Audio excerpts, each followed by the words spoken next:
علامہ اقبال صاحب کی مشہور اور بہت ہی معنوی نظم کا دوسرا حصہ آپ کی خدمت میں پیش کرنا چاہتا ہوں۔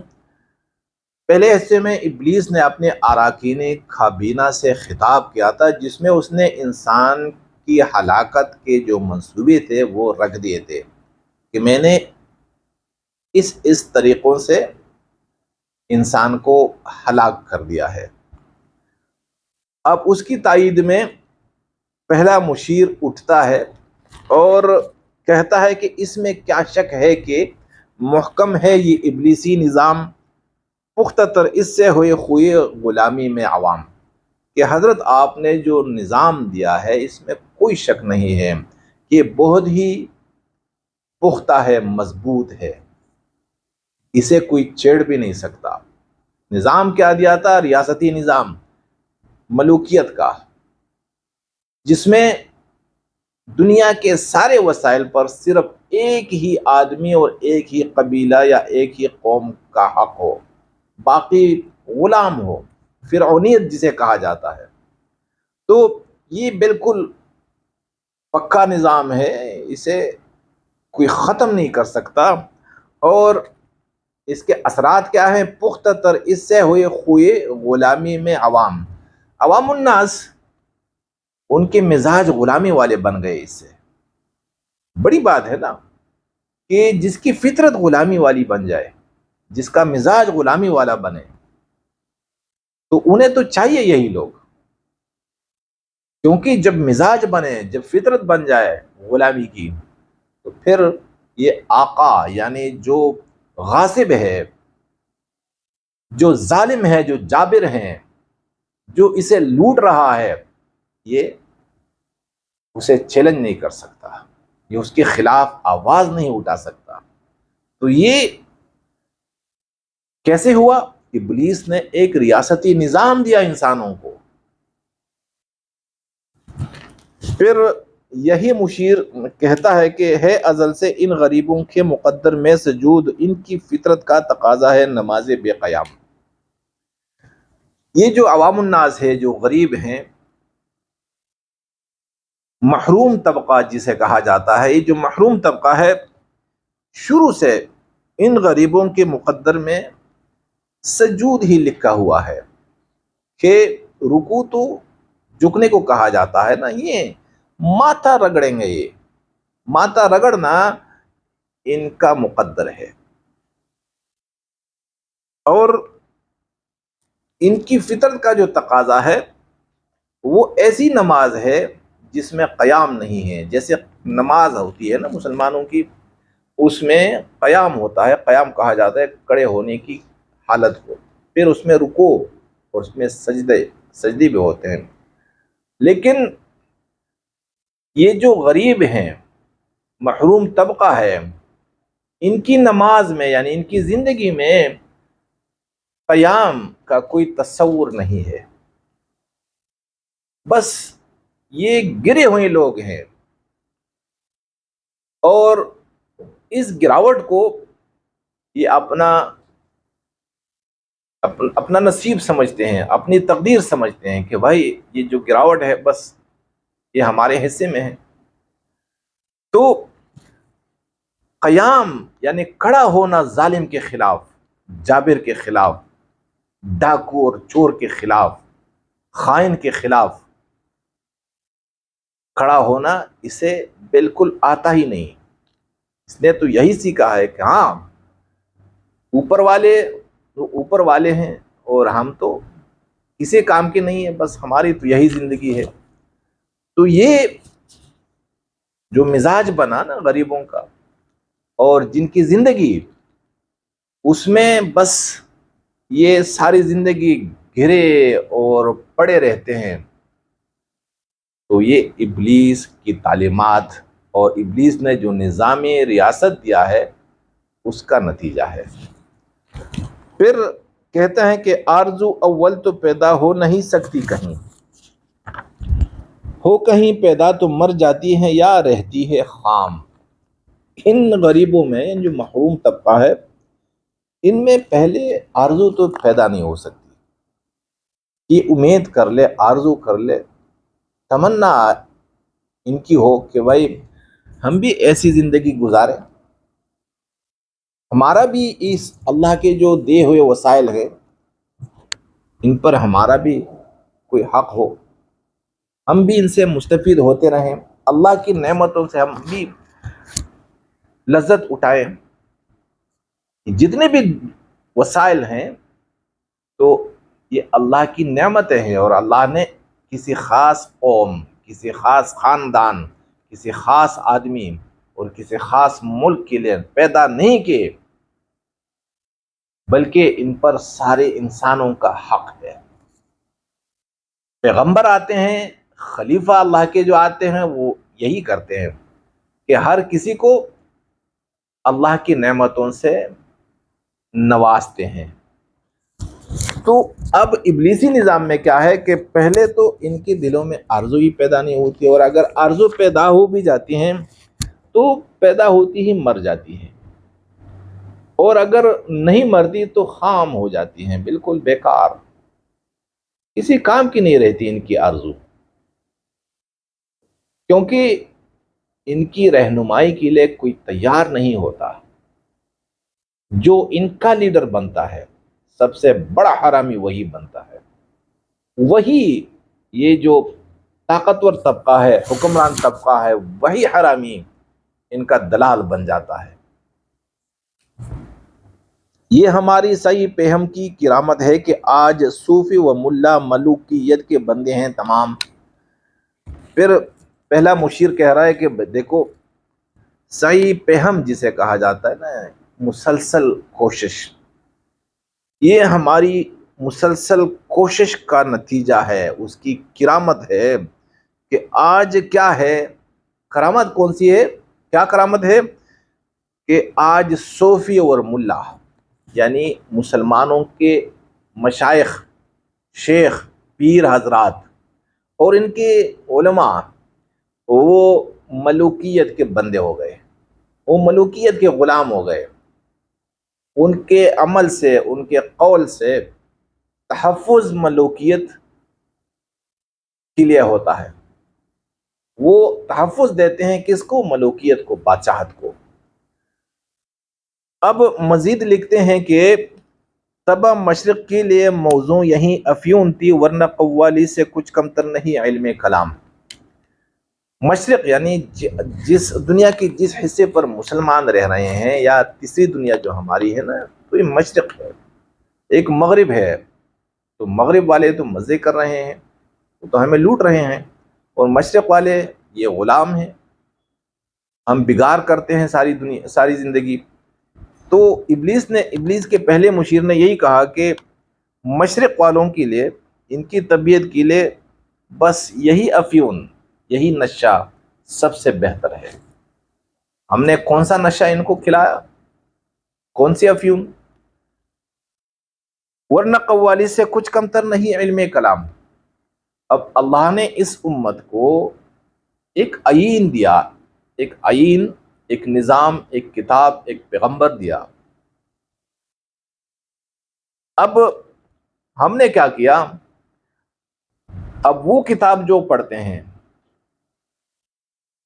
اور جو بھی اس پیغمبر کے وارث ہیں، وہ کون ہوتے ہیں، ملا مولوی حضرات اور یہ پیران حضرات جو ہوتے ہیں، یہی ہوتے ہیں۔ ہم نے ان کو کس کام میں لگا دیا، پیر جو ہوتا ہے اس کی تعلیمات کیا ہوتی ہیں، اس نے جو سیکھا ہے نبوی تعلیمات سے، اس نے کون سی تعلیم حاصل کی ہے، صرف قوالی اور صوفیانہ کلام، بس اس کی پیری اسی سے چلتی ہے۔ اور ملا وہ علم کلام ہے، وہ مناظروں میں کہ بھائی یہ عقیدہ ٹھیک ہے، یہ غلط ہے، اور میں حق پہ ہوں اور تم ناحق پر ہو، اور بھائی اللہ حاضر ناظر ہیں یا واحد غائب ہیں، اللہ کے نبی قبر میں زندہ ہیں یا زندہ نہیں ہیں، اور بشر ہیں یا نور ہے، قرآن جو ہے وہ کیا ہے۔ تو بحث میں ہم نے ان کو لگا دیا۔ اب آپ کے جو مولوی ہوتے ہیں، ہمارے جو مولوی ہیں، انہوں نے جو علم نبوی حاصل کیا ہے اس سے ہوتا کیا ہے؟ بس یہی مناظرے، یہی علم کلام، یہی دوسروں کو ہرانا اور خود جیت جانا۔ تو یہ افیون ہے، یہ نبوی تعلیم نہیں ہے، یہ افیون ہے۔ اور افیون کس نے کھلائی؟ ابلیسوں نے کھلائی۔ جتنے بھی ہمارے مدارس ہیں، جتنی بھی ہماری خانقاہیں ہیں، جتنی بھی ہمارے مکاتب ہیں، جتنی بھی ہماری مسجدیں ہیں، ان میں کیا ہو رہا ہے؟ ان میں بالکل ایسی بات نہیں ہو رہی ہے کہ بھائی انسان کو جگائے کہ بھائی تم انسان ہو، اللہ کی نعمتوں پر کسی ایک بندے کا حق نہیں ہے، اور جس نے بھی اس پر قبضہ کیا بھائی اس کو للکارو، لڑو ان سے، ان کے ہاتھ پکڑ لو۔ تو ایسی کوئی تعلیم نہیں دی جاتی۔ بس اگر تعلیم دی جاتی ہے تو صحابہ کے چند قصے، پیغمبروں کے قصے، اور شیطان اور ابلیس کی برائی، فرعون اور نمرود اور حامان کی برائی، جو وقت کا فرعون ہے، جو وقت کا ابلیس ہے،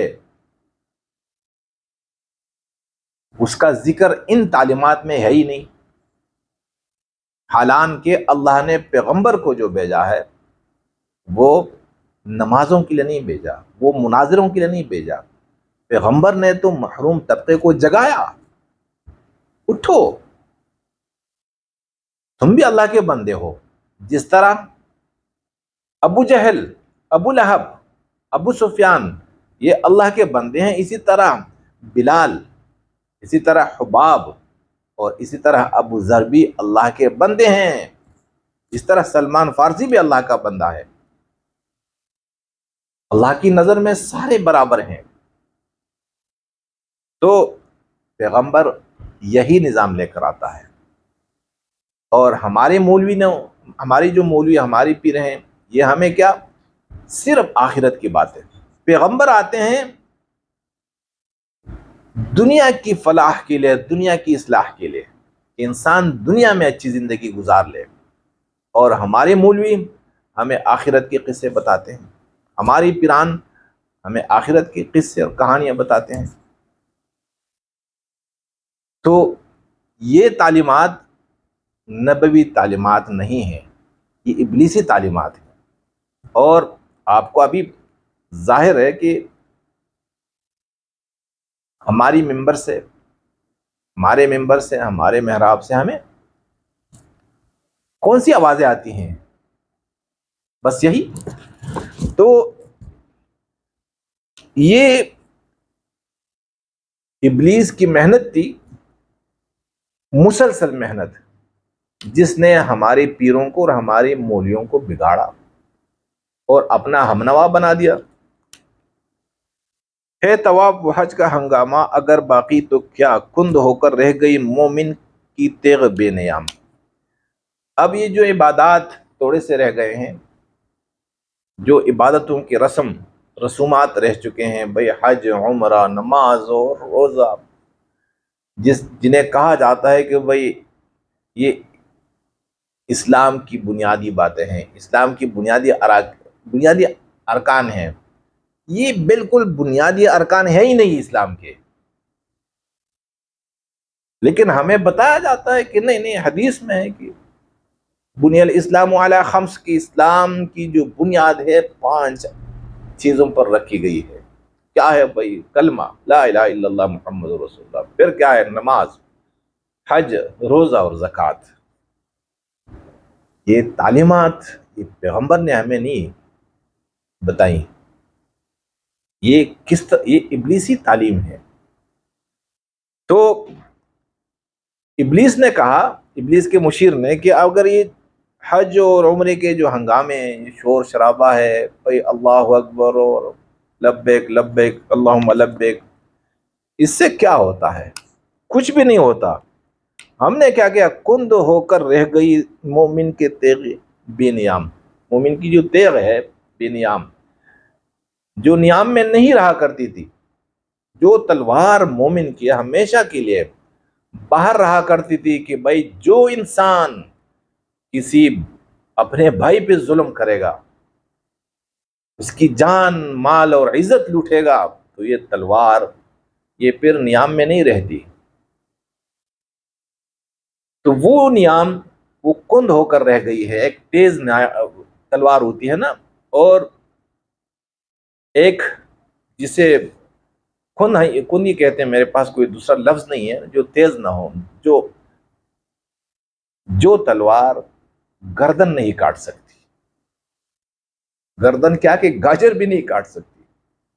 اب مسلمانوں کی جو تلواریں ہیں وہ کند ہو کر رہ گئی ہیں، گردن ظالم کی گردن تو چھوڑ دے، گاجر نہیں کاٹتی۔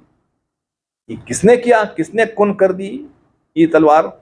ابلیس نے، مختلف طریقوں سے۔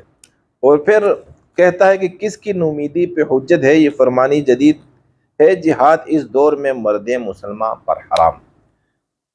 جس زمانے میں علامہ اقبال صاحب نے یہ نظم لکھی تھی، یہ انگریزوں کا زمانہ تھا، پوری دنیا پر ان کا راج تھا، اور کچھ لوگ ان کے خلاف اٹھتے تھے، جدوجہد کیا کرتے تھے۔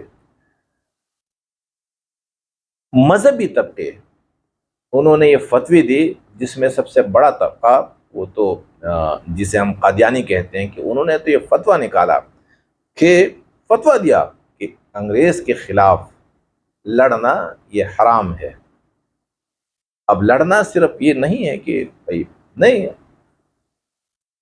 مختلف طریقے ہوتے ہیں لڑائی کے، تو سارے طریقے اس نے حرام قرار دیے تھے کہ بھائی انگریز کے خلاف لڑنا یہ حرام ہے۔